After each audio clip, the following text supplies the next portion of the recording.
The Scottish Football Pyramid is a relatively new system. Until the 2014-15 season, the only way clubs could join the Football League was by being elected by other member clubs, an opportunity which only came around through teams either going under or through league expansion. The last team to get elected through this method was Annan Athletic, who replaced Gretna in 2008. Rangers' re-election in 2012 is a weird outlier situation that I am not getting into. As part of this pyramid rework, playoffs were set up between the team that finished bottom of League 2 and the winners of the playoff between the champions of the two Tier 5 leagues.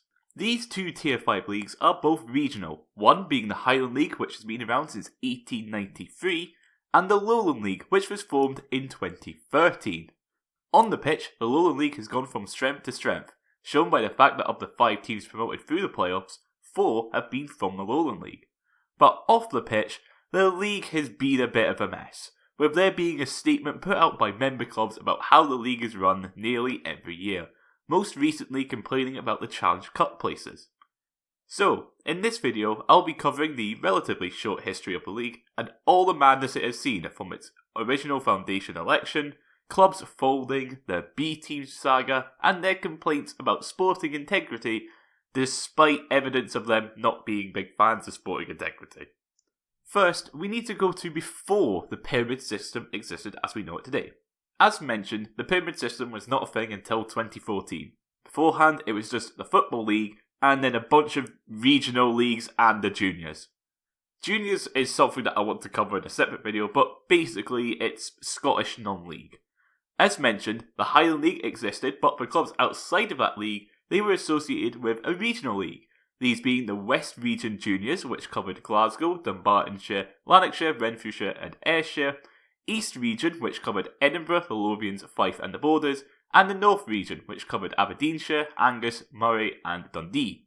Dumfries and Galloway is covered by the South of Scotland League, while areas such as Falkirk, Stirling and Perthshire had clubs moving between the West and East.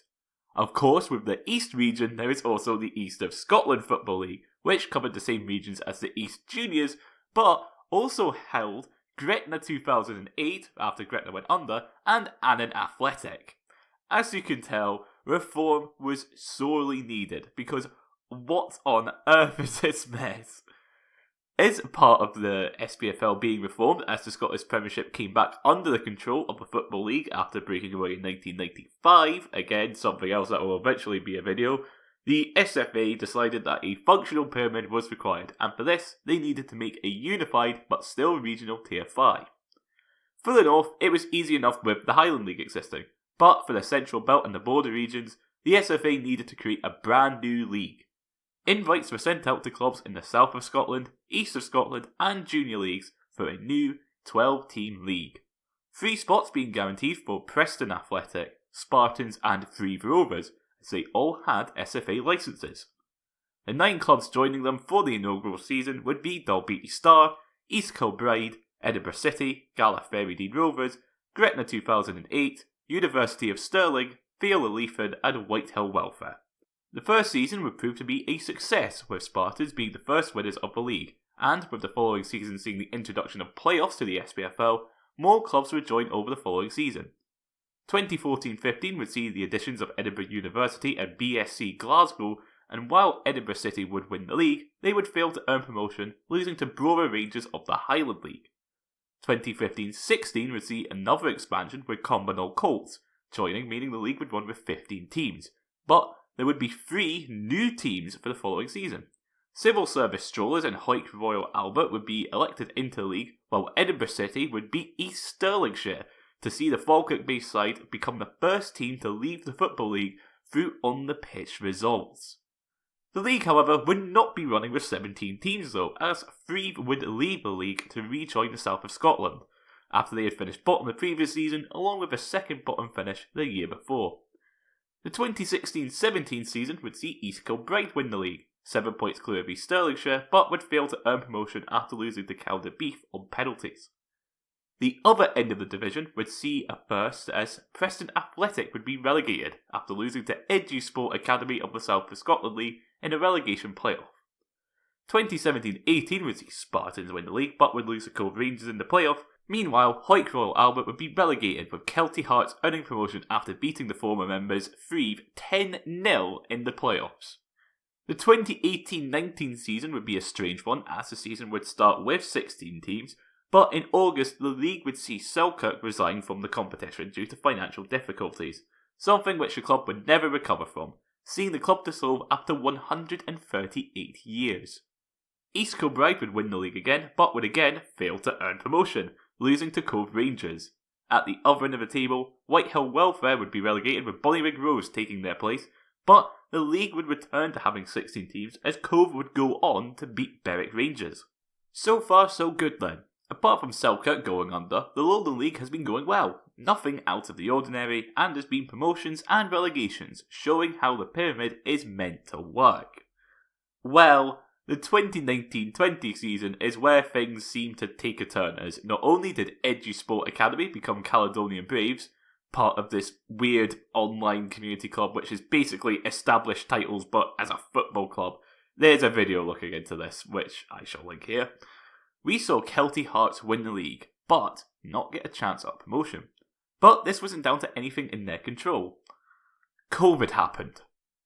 Kelty won a COVID-shortened season on points per game, but there would be no playoffs, meaning they couldn't face off against Highland League winners Brora, and the winner of this would have gone on to play Brechin, which would have almost certainly seen Brechin go down, considering they finished their League 2 season on 17 points from 27 games.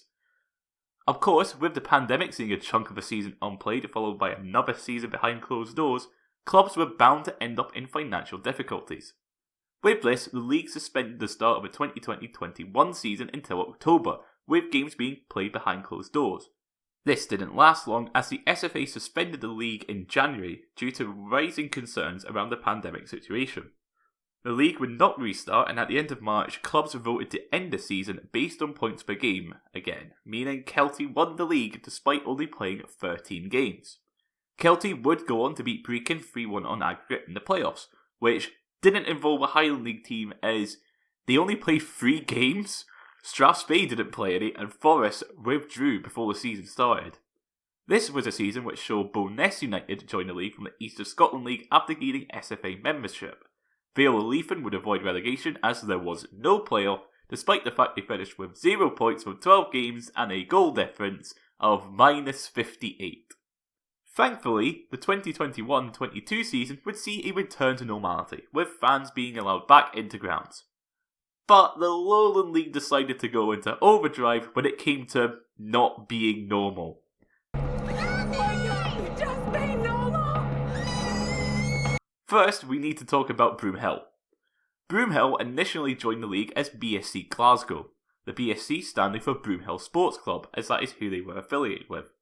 BSC would make a name for themselves, being one of the top Lowland League sides and having an appearance in the 5th round of the Scottish Cup, where they would lose to Hibs. In July 2021, however, the football club would split from BSC, renaming themselves as Broomhill FC. An issue with Broomhill, however, is that they have never played in the Broomhill area of Glasgow. This doesn't sound too bad, as Partick Thistle played Maryhill, and not Partick, but Thistle originally played in Partick. Broomhill, meanwhile, have played in Maryhill, Alloa, and are now ground sharing with Dumbarton. The 2022-23 season would see the club change name again as part of a sponsorship deal with the Open Goal podcast. Yes, the podcast that is hosted by Simon Ferry and his mates saw the club renamed to Open Goal Broomhill, and Simon and his mates would become the coaching staff and would sign players such as Kirk Broadfoot, Greg Spedge and Ryan Conroy. Podcast FC, as they would become known as, would finish 11th, and Ferry and his mates would leave the club that summer. The 2021-22 season, however, would see a far more egregious controversy than a club changing its name to match that of some podcast weirdos. Please ignore the fact that I'm a podcast weirdo.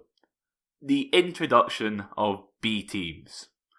On the 5th of May 2021, it was announced by the Lowland League that discussions had started with Rangers and Celtic over their reserve teams joining the league. It was claimed that the reason for this was to improve player pathways from youth football to senior football, because apparently sending these players out on loan to SPFL clubs to play with and against better senior players is worse than playing against Tier 5 clubs every week. In this initial statement, it is also mentioned that As always, league integrity and the importance of the pyramid will be paramount, and this will be unaffected by this plan, and this was also a priority for both Rangers and Celtic, who fully respect this. Yes, clubs being parachuted into Tier 5 rather than earning their way up is totally respecting the pyramid. This vote was passed through by clubs, despite the fact that a vast majority of fans in the league and the wider footballing community were against it. Well, except Rangers and Celtic fans, but that's because it benefits them. This is something that was continued for the 2022-23 season with the addition of the Hearts B team, but in 2023-24, Rangers withdrew after a proposal for a new 5th tier was rejected. Oh yeah, the failed 5th tier proposal, that was a right laugh, wasn't it? The SFA planned to create a new Conference League to be placed at level 5, ahead of both the Highland and Lowland Leagues.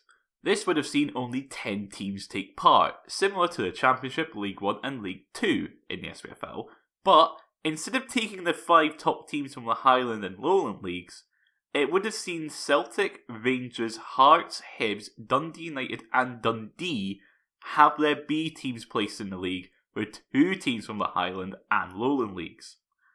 Nobody supported this. Aberdeen were originally meant to be a part of this, but denounced the plans due to the reported £400,000 cost of running a B team each year. St Mirren and Livingston also came out against this. Most SPFL clubs were against it, and the Highland and Lowland League clubs came out against it as they would have effectively been relegated, placing them even further from the SPFL. It comes as no surprise then that this plan was scrapped. Back to the B teams, the reasoning behind their addition was to improve player pathways to the first team. So, has this worked? Have we seen an influx in young talent breaking out at Celtic, Rangers or Hearts? No, we've not. Celtic haven't played a single under-21 Scottish player this season. The youngsters didn't even get to start in last season's Scottish Cup tie against Buckie Thistle. You know, a 5th tier side. Rangers have seen Robbie Fraser play a few minutes of first team football across a couple of games, but no other under-21 Scottish player has made any appearances for them. Hearts, meanwhile, are doing a bit better, as we have seen Macaulay Tate, James Wilson, and Adam Forrester be part of the first team squad. Wilson proving to be more effective than Lawrence Shanklin, and Adam Forrester getting semi-regular minutes. So, the B teams are effectively pointless then. We are not seeing them used to bring young talent into the first team. But for the Lowland League and its member clubs, they are not entirely worthless. They bring money. Now, you would be expecting me to say about how attendances are increased on days that Celtic, Rangers or Hearts have their B teams play. It's the complete opposite. These games are usually near the bottom when it comes to attendances. The money comes from the fact that B teams pay a fee to compete. Yes, the B teams are effectively cash cows for the Lowland League, as they have to pay a fee of £50,000 per season for the first 2 seasons, with fees beyond that being negotiated. Celtic are in their 3rd season, but I couldn't find a number, but I would imagine it is higher than £50,000. This money is then split 66% towards the clubs, with the remaining fees going towards running the league. This means, under the current system, each club is taking home about £6,000 a year, with the league earning an extra £34,000 a year. But now we skip to December 2024, when the Lowland League put out a statement taking aim at the SPFL. This was over the places being given in the Challenge Cup, a trophy consisting of Championship, League 1 and League 2 teams, along with Premiership B teams and a select few teams from the Highland and Lowland League. Their complaint was that the places weren't given based on league performance, but on former membership of the SPFL. This is a fair complaint. When the draw was made for the first round and we saw which teams from the non-leagues were selected, we had the teams placed 1st to 5th selected from the Highland League. But from the Lowland League, we had East Kilbride who won the league but didn't get promoted, Bowness United who finished 3rd but 2nd was Hearts' B team, Albion Rovers who finished 9th, Cowden Beef who finished 10th, Berwick who finished 13th, and East Stirlingshire who finished 14th. Albion Cowdenbeath, Berwick and East Stirlingshire are all teams who were part of the SPFL, and this is where the complaint comes from. If it was decided on sporting merit, then it would have been Cumbernauld Colts, Tranent, Civil Service Strollers and Linlithgow Rose. It's for this reason that in the Lowland League statement they mentioned that they would be boycotting future invitations to SPFL competitions, so the Challenge Cup and potentially the League Cup, stating the league's preferred position remains that invitations should be based upon sporting merit in line with UEFA commitments. That's right. The league that has teams pay to compete and haven't earned their way into the league are complaining about sporting integrity. Yeah, not a great look. I think this would have more support if the B teams weren't part of a league, but still, the message itself is something that is to be supported. Sporting integrity is something that should be prioritised, but there is a saying about how lows in glass houses should not throw stones. There are many complaints about the pyramid that are to be made, especially around how promotion and relegation works between Tier 4 and Tier 5, but come on. The Lowland League are clearly not as clean as they like to paint themselves when it comes to sporting integrity.